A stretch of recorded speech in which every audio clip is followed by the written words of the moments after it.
Hey everybody, it's Jason Blaha here, and once again it is time for a lower body day. And we ran into technical issues again. I'll explain it a little in this vlog.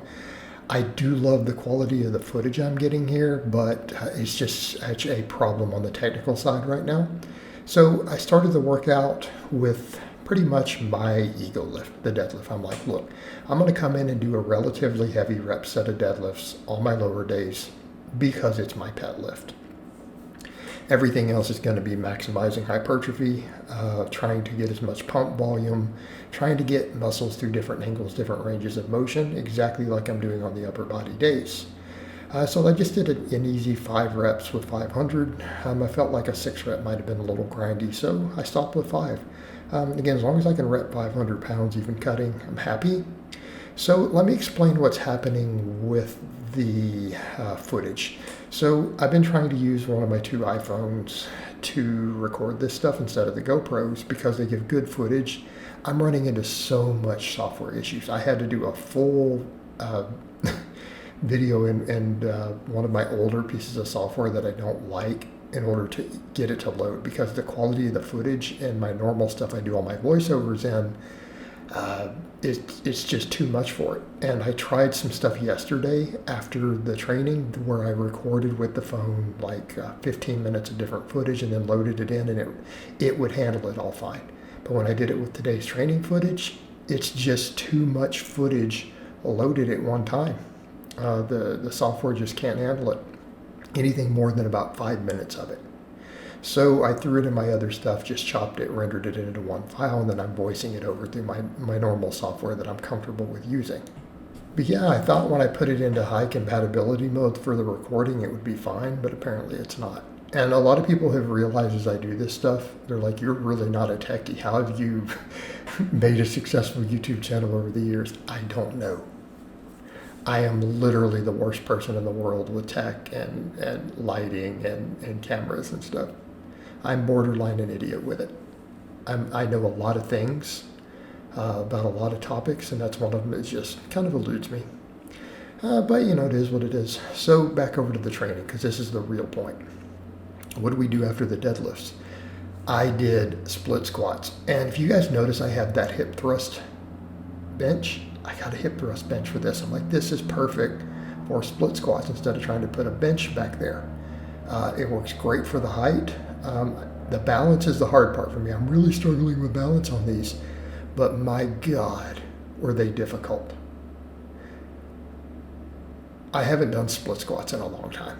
I hate split squats, but in terms of just feeling the effectiveness, they made me gasp for air.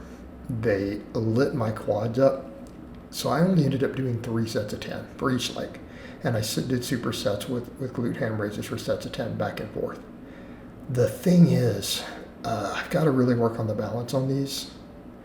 But with split squats, one of the things that people don't think through is the fact that both quads get worked on both sides. Okay, what do I mean? I'm trying to figure out how to explain this. The stretch you get in the leg that's put to the back works the quad in a different way. Okay, so there's some potential for the rectus femoris to be worked right there, and you feel it stretch the hell out of it under load. So it's not really a true single leg exercise, meaning it's working a different part of the quad when you go back and forth to the other leg. Very effective exercise. I prescribe it to clients. You guys have seen some of my clients do split squats in vlogs in the past. I hate them, but they're terribly effective. They're an extremely effective leg exercise that can actually build your squat. So I ended up keeping the volumes fairly low because I'm just like, dude, this is brutal. I mean, not to sound like a puss or anything, but I'm not used to doing these. 3 sets was plenty. It's nowhere near enough leg volume, but I'm just like, man, let's work a different angle, because I felt like I got some great training stimulus. And these sets were hard. Like, these sets were difficult to get 10 reps, even with this light weight, right? Because it's not really that much weight. The bar is 61 pounds, and I got a 25 on each side.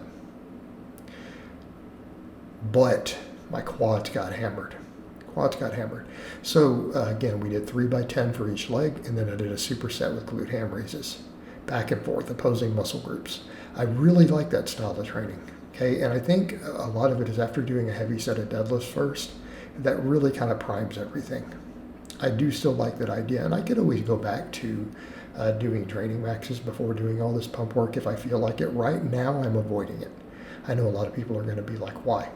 You endorse that, you know it works, why are you avoiding it? Psychological.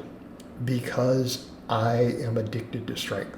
And I know right now for my goals, I need to get more jacked. I need to look better. I need to keep losing body fat. I got to keep trimming that waistline down. Okay, it's improving, but it's not where it needs to be. I probably need to drop another 10 pounds of fat just from the whole waistline and low back and flank area. That will help tighten the rest of that skin up. And again, to people who've questioned that, I'm like, guys, I still have a bunch of photos from the hotel when I did water cuts for meets. Okay, my low back shrank up once all of that fat was dehydrated.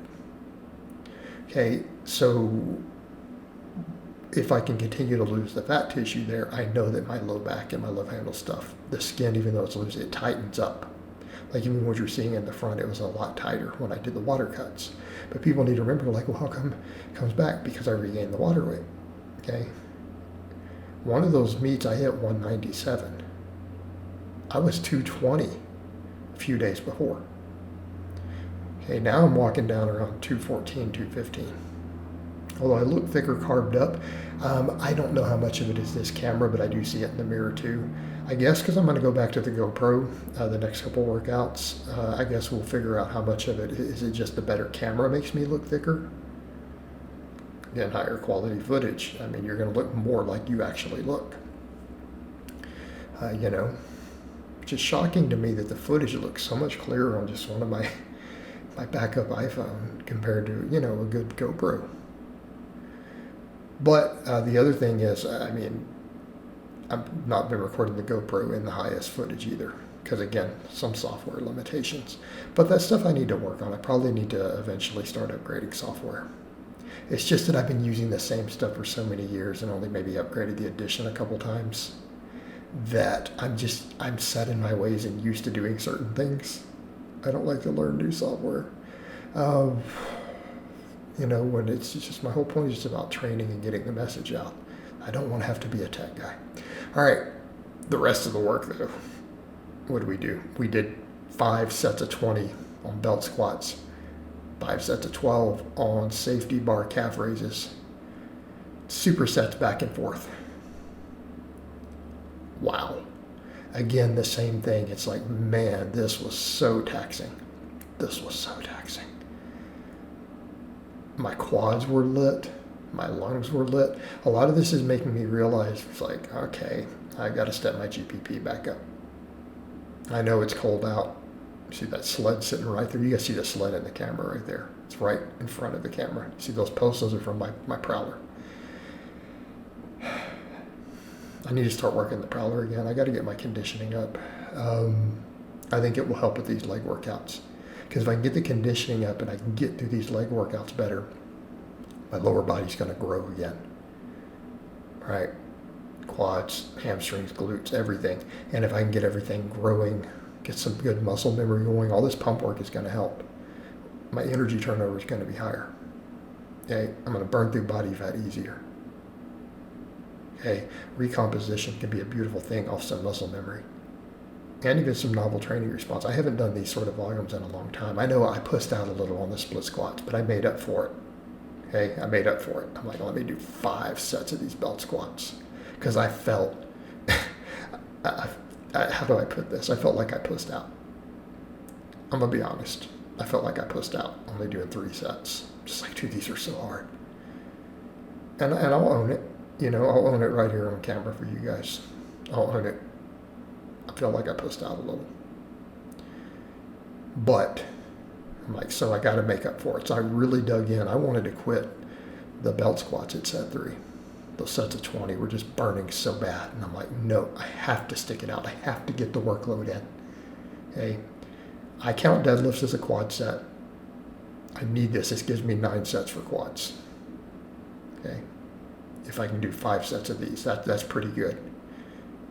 That's pretty good for one session, considering I'm going to do 2 leg days. I think we're pretty good. I wanted to make sure I got 10 sets on posterior chain though, so I made up the difference on the reverse hypers. I made up the difference on the reverse hypers because again, it's like one set of good quality set of deadlifts, 3 sets of glute ham raises. That's only 4 sets. So I went ahead and did 6 sets on the reverse hypers coming up because we need it. I ended up doing a set of hanging leg raises, but I didn't throw it in here. This footage is so long, even chopping out the back and forth to the camera. These workouts are getting brutally long. With the sort of volumes I'm doing with doing bodybuilding type training, working on body composition, trying to get actually aesthetic. But I think here, this angle, you guys can see here, this is where all the powerlifting is paid off. I'd be looking like a bodybuilder there. It's kind of funny. Right? Come on, admit it, guys. My hamstrings and lats and calves, they're pretty good. The arms and the pecs and the quads need to get caught back up. But the quads will come back fast. All the pec work, though, I mean, I'm doing flat bench, doing incline bench, doing pullovers, all for high reps. I think we'll be good there. All right, but yeah, it's the same thing here. You know, it's the conditioning side, doing 20 rep sets of the belt squats and then immediately coming over to a calf raise right after with no break. Same thing. It's like, man, heart rate was up, breathing was up. Again, this will help get you in shape. It will help with the conditioning, but it may not be enough by itself. I feel like at this point, getting out doing a little prowler work, getting that conditioning up, I think would really go a long way. I think it will help. I think it'll help me get through these workouts better. Plus, it'll help me lose fat faster, be better for my heart health. I'm 47 years old now. Oh my God. I got to remember that, you know, and other people remind me of that too. They're like, no, because some people are like, why do you got to mention that? And then other people are like, I hired you because of that. But yeah, doing this at 47, it's a different game, guys. There's a reason I'm doing a lot of this lighter work. The heavy work starts beating you up. The volumes of heavy work become a problem. We need to be doing just enough heavy work to get strong. Okay. But I can come in and do a heavy set of deadlifts a couple times a week like that. And that's fine. I'll get my neural drive there. Come in and just do all this work. You know, the question comes up, people are like, well, what about your squat? I'm still loading everything with that. I don't like that heavy weight up on my back. It really fatigues. It creates its own set of mental fatigue for me. I can come back and start squatting. And if I start doing training maxes again, I'll start doing heavy squats. But I feel like all this leg work in general, look, all the pump work, build the entire lower body, including build the lower back to support it. The squat will still be big. Bigger I get my quads, bigger I get my glutes. You know, my erectors, even my calves, it'll all help with the squat. But if I'm going to come in and squat heavy, I kind of, as much as I love Jamie Lewis, great guy, good friend, I feel like if I'm going to come in and do this stuff heavy, I might as well do those things to powerlifting standards, because that's what you're judged by. But I don't need to do a lot of them, right? And that's the thing, and he kind of pointed that out too. He was like, I didn't have to do a bunch of power squatting and deadlifting to break world records. They're low skill lifts, and I agree. As long as I build everything up maximally, I can come in and do a few training maxes, and within a short period of time, my numbers will be real high again. So I'm not that worried about it. Let's get in and build some muscle. Let's burn some fat. Let's build some muscle. Let's just get jacked. And that's going to be the name of the game. Okay? I need to be stacked and lean. And we are getting there. But I've got to lose all that body fat in those loose skin areas. I've got to lose that. And it has to be a priority. And I feel like at this point, with the higher carbs are my dominant macronutrient, I can train so much harder. I can stimulate so much more growth. I can sleep better. Okay. That's going to help me bridge that gap. It's going to help me bridge that gap. It's going to help me do all of that. Right? My diet is super clean, super high carb. As I explained in a thing yesterday, so you guys know what's up with that. Of course, from here on, you guys are going to watch me do 6 sets of reverse hypers for sets of 15. I might even build this up, because again, look at what my other volumes look like for upper body. Hey, if we want to pick an exercise where I could really, really hammer the volumes and recover from it, how about the reverse hyper? It's a traction exercise. It gives a hell of a pump in the entire posterior chain low back. It even works my abs. Okay? Gives one hell of a pump, but it's so good on recovery. If there's something I could build up to 10 sets, and I've done that before on this is the lift to do it. And it does carry over to my deadlift. Carries over amazingly well to my deadlift. So if I'm going to really stack some crazy posterior chain volume in, this may be the movement to do it on. Okay? And it will pull everything again. Gives me that traction, helps with that recovery. That's going to help me a lot with getting through all these volumes. Okay? And it's going to build the low back, build the work capacity, the things that I will need if I want to squat heavy later. But we also come over to what else is that doing? What happens if I get lean enough? What if I do really get lean and I lose all that fat in the low back area? Well, I better make sure those erectors are looking good.